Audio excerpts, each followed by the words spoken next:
Washington میں اکثر ماہرین کا کہنا ہے کہ ڈرونز مؤثر ہتھیار ہیں جو بآسانی سے اور بہت درست نشانہ لگاتے ہیں۔ ایک غیر جانبدار امریکی ادارہ نیو امریکہ فاؤنڈیشن کے مطابق 2011 میں اب تک کیے جانے والے ڈرون حملوں میں تقریباً 84% شرپسند ہلاک ہوئے ہیں۔ مارون وائن بام کا تعلق مڈل ایسٹ انسٹیٹیوٹ سے ہے۔ امریکہ میں یہ سوچ ہے کہ چونکہ پاکستان قبائلی علاقوں میں خود کارروائی نہیں کر رہا، ڈرونز امریکہ کے پاس واحد حکمت عملی ہیں۔ امریکہ سمجھتا ہے کہ افغانستان میں جو لوگ امریکی فوج پر حملے کرتے ہیں وہ آسانی سے واپس پاکستان چلے جاتے ہیں اور ان پر کوئی دباؤ نہیں پڑتا، لیکن دوسری جانب ظاہر ہے ISI پاکستانی عوام کی ناراضگی کو دیکھ کر ڈرونز پر تنقید کر رہی ہے۔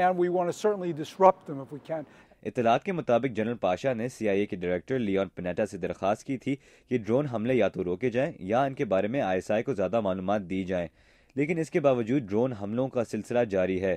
مختلف امریکی اخباروں سے بات کرتے ہوئے لیون پنیٹا نے کہا کہ امریکی عوام کو محفوظ رکھنا ان کی سب سے اہم ذمہ داری ہے، لیکن امریکی CIA کے سابق آفیسر اور انٹیلیجنس کے ماہر باب بیئر کا کہنا ہے کہ جنرل پاشا کے دورے کے بعد CIA اپنا ڈرون پروگرام اتنی آسانی سے جاری نہیں رکھ سکے گی۔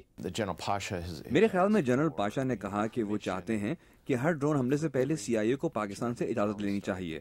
وہ جاننا چاہتے ہیں کہ کس کو نشانہ بنایا جائے گا، کب حملہ کیا جائے گا اور کیوں۔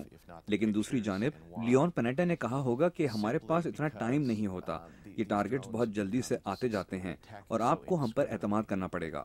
امریکہ میں عام تاثر ہے کہ ماضی میں ڈرون حملے نہ صرف پاکستان کی اجازت سے کیے جا رہے تھے بلکہ پاکستان ڈرون حملوں کے لیے خود انٹیلیجنس فراہم کر رہا تھا، لیکن پچھلے مہینوں میں CIA اور ISI کے درمیان تعلقات میں تناؤ کی وجہ سے یہ انٹیلیجنس شیئرنگ رک گئی تھی۔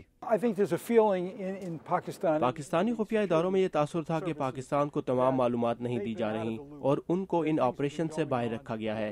ریمنڈ ڈیوس کے واقعے کے بعد ان کو یہ لگا کہ انہوں نے تمام عوامی دباؤ اپنے اوپر لے لیا ہے، اب ڈرونز پر تنقید کر کے وہ اس تاثر کو دور کرنا چاہتے ہیں۔